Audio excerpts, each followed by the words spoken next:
OneXBet নতুন ID খোলার জন্য প্রোমো কোড AR2762 দিবেন এবং নিজের ডিপোজিটের জন্য নগদ বিকাশ আছে, যেহেতু আমার বিকাশে টাকা আছে এই জন্য আমি বিকাশ দিয়ে ডিপোজিট করব। বিকাশ দিয়ে ডিপোজিট করার পর যে পরিমাণ টাকা নেবেন সেই পরিমাণ টাকা লিখবেন। এরপর উপরে দেওয়া নাম্বার আছে আর 800 টাকা, যেহেতু অবশ্যই ক্যাশ আউট করতে হবে। নাম্বারটা কপি করবেন, যে ডানে দেওয়া চিহ্ন আছে ওইখানে দিলেই কপি হয়ে যাবে।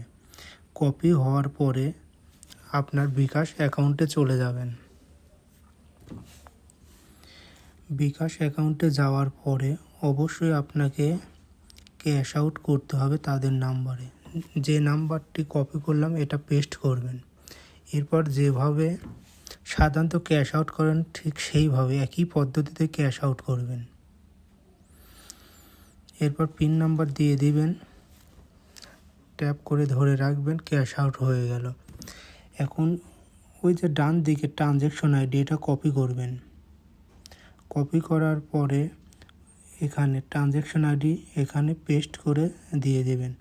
আর যে পে নাম্বার, এখানে আপনি যে নাম্বার থেকে টাকা পাঠাইছেন সেই নাম্বার লিখবেন, মানে যে নাম্বার থেকে আপনি ক্যাশ আউট করেছেন আপনার নিজের নাম্বার সেটা দিয়ে দেবেন। এরপর কনফার্ম পেমেন্ট এখানে ক্লিক করলেই আপনার পেমেন্ট হয়ে যাবে এবং কিছুক্ষণের মধ্যেই আপনার অ্যাকাউন্টে টাকা চলে আসবে।